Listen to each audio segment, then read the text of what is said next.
Huh? Varian looked up, startled. He wanted to quickly close the notebook, but realized it didn't matter anymore. Young had already read it anyway. Wait, you know where this is pointing me? I can't figure it out for the life of me. Young nodded slowly. I think so. There's this really old statue of a dragon that's built on a volcano. As the entire surface is covered in extrusive igneous rock that is hardened lava above the surface of the earth from previous eruptions. And I don't think any plants can grow there. Magma is hot and the volcano is active and has magma constantly bubbling inside. It erupts every 50 years, but most of the time the city is safe. Sometimes it takes a few houses though. Varian quickly took notes of what the younger boy told him. Can you pinpoint it on my map? I need to find it. No, but I can bring you to it. Not today though, I don't want to miss the fireworks. Fireworks? What are you celebrating? The Spring Festival, Young exclaimed, full of excitement. It's a 15-day long celebration that started 3 days ago on Lunar New Year. You really haven't seen the lanterns and other decorations? He didn't even give the other time to answer that question. It will end in 12 days with the Lantern Festival. There's people dancing and dressing up, and gifts like money are being passed around between friends and family. But I'm most excited for the firework competition today. That's interesting. Are you participating? Frank curiously tilted his head to the side. He never particularly liked festivals because of the unnecessary loud noises, music, and too many people crowded together at once, but he could come along if it made his friend happy. It's the least he could do to pay back for the hospitality of the family. Young suddenly seemed nervous. He fiddled with his sleeve. I'm not allowed to. A few years ago I caused a big accident and now I can't partake in the competition or even come near the stage and the fireworks. Han is going to show off his fireworks though. He can make really pretty ones. He won a competition last year. You should come watch too. It'll be fun. Sure sounds like a lot of fun, Varian hummed, closing his notebook and the diary and putting them back in his bag. I can come, but tomorrow I really do have to continue on my journey. There's a lot I still need to do and many places to go, so I can't stick around for too long. That's okay. Where are you headed though? You haven't told me yet. Are you following what your book tells you? Varian hesitated for a moment. He looked around to check if anyone else was there to eavesdrop before speaking. This book is written by my mother, who disappeared about 18 years ago. I think if I follow her instructions, I might find her. Or at the very least, I will find the Eternal Library. Isn't that just a myth? You've heard of it before? The alchemist seemed genuinely surprised by that. Young nodded in response and started to explain. The Eternal Library is a secret hidden place that contains knowledge about everything you can imagine. It has the answers to any question and the solution to any problem. Some people say it even gives ways to harness magical powers. The library is hidden very well, and you have to pass some tests before you can enter, to see if you won't use the knowledge and magic for evil purposes. That's correct, Varian nodded. Those tests, or trials as my mom calls them, are spread out across the 7 kingdoms. If you pass a trial, you will earn a totem. I already have one that I found with the book. The riddle is pointing me to the next trial, the one in Bayangar. If I can get all 7 totems, I should be able to open a portal and enter the library. Young listened closely. I can help you if you let me come along. I can protect you from danger and help you figure out the trials. Young, it's very dangerous. I won't want you to get hurt or worse. I won't get hurt. I can fight whatever evil monsters are out there to get you or me, and I'm pretty smart, I think. Varian frowned, thinking. He got up with a sigh and ruffled Young's hair. I'll consider it and talk to your dad, all right? Tomorrow I'll give you a definitive answer. That was enough to please the younger for now. Okay, can I show you all our animals today, before you have to go and help Juan set up everything? He didn't even wait for an answer. Instead, he just left the room, expecting Varian to follow along. The latter couldn't help but smile to himself.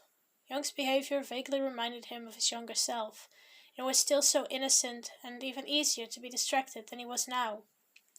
He could never stay on one topic for longer than a few seconds before having to move on to the next thing to do or say. It was annoying for the people around him, but back then he didn't realize that. He was proud to say he grew up to be a lot calmer and easygoing. Maybe if he allowed Young to join him, he could teach the boy some valuable life lessons. It would also be nice to have some company other than his two animal friends too. Speaking of animals, Varian noticed Rudiger climb into his shoulder, shaking the alchemist out of his thoughts and bringing him back to reality. Apparently, he had mindlessly followed Young outside. They were standing in front of a chicken coop now, as the youngest rambled on.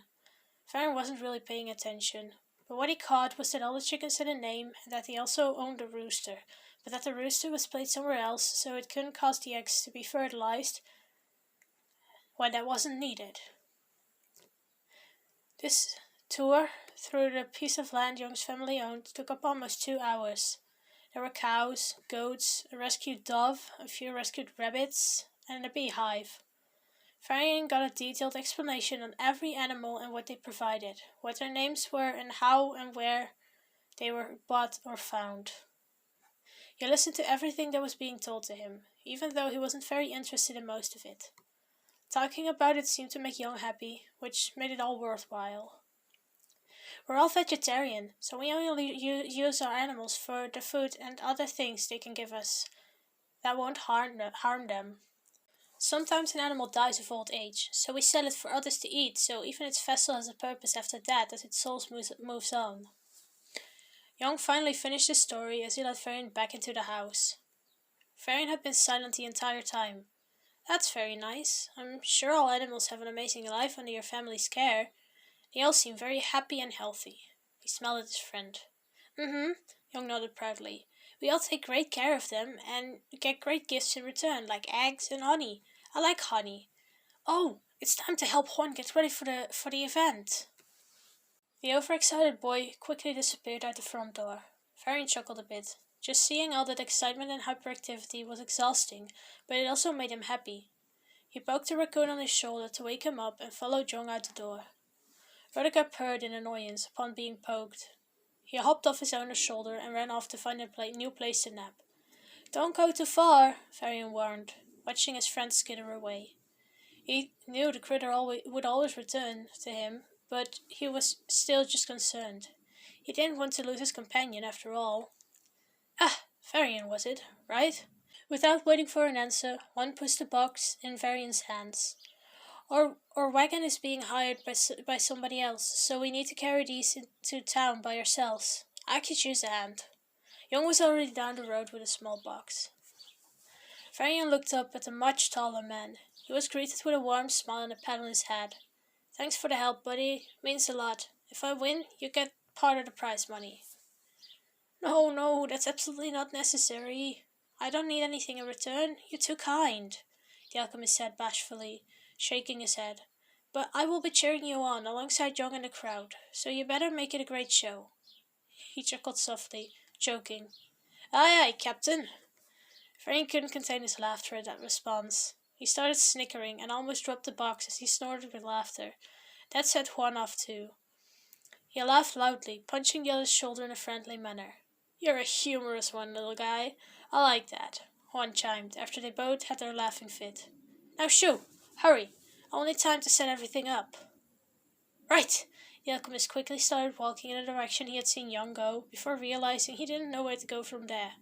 Fortunately for him, Juan was following him, also carrying a box. He just let the man pass by and followed him to the rest of the route into town. They passed by many decorations, stalls selling food and other things, music, people dancing, and way more.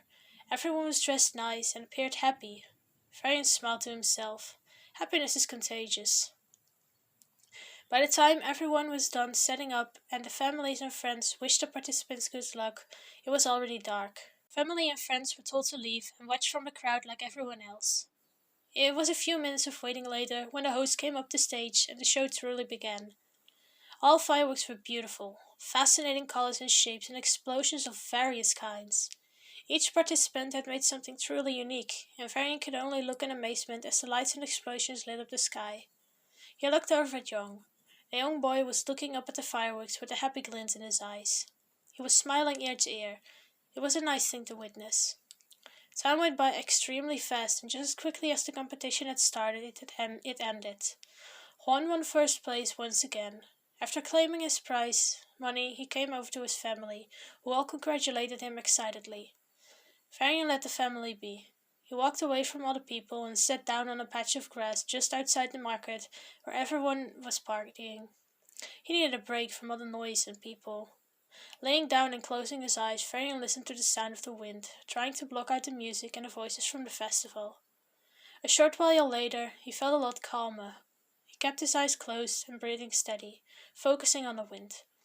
The sound of it and the sensation, the comfortable cold brushing over his skin. It wasn't cold enough to make him shiver, but rather just a nice, crisp breeze. God. Now I need to make a part 3. That'll just be like 2 minutes, so I'm sorry about that.